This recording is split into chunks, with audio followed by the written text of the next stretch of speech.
Last night I was walking home next to the River Thames when something strange happened to me.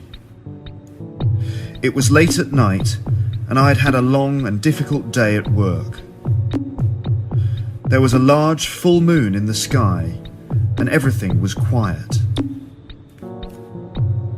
I was tired and lonely, and I'd just had a few pints of beer in my local pub, so I decided to stop by the riverside and look at the moon for a while. I sat on some steps very close to the water's edge and looked up at the big yellow moon and wondered if it really was made of cheese. I felt very tired, so I closed my eyes, and after a few minutes, I fell asleep.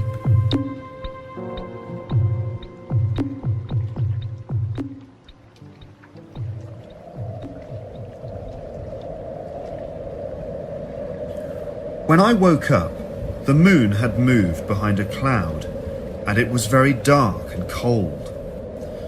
The wind was blowing, and an owl hooted in a tree above me. I rubbed my eyes and started to get up, when suddenly I heard a splash. I looked down at the water and saw something.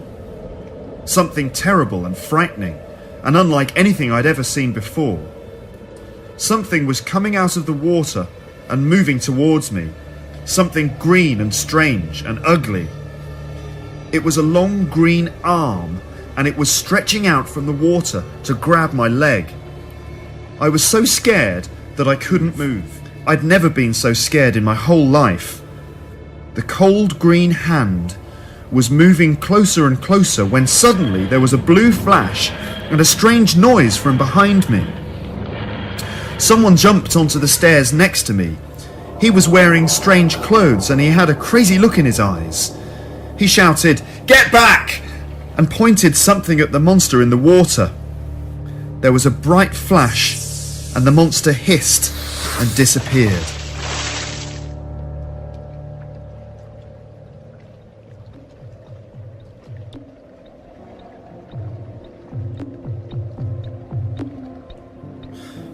I looked up at the man. He looked strange but kind. "Don't fall asleep by the river when there's a full moon," he said. "The moon goblins will get you." I'd never heard of moon goblins before. I didn't know what to do. Who are you?" I asked him. "You can call me the Doctor," he said. I was trying to think of something else to say when he turned around and said, "Watch the stars at night and be careful of the full moon." I was trying to understand what he meant when there was another blue flash and I closed my eyes. When I opened them again, he had gone. I couldn't believe what had happened. What on earth were moon goblins? And who was the mysterious doctor? And why had he saved me? I was determined to find the answers to these strange questions. I stood up, looked at the moon, and quickly walked home.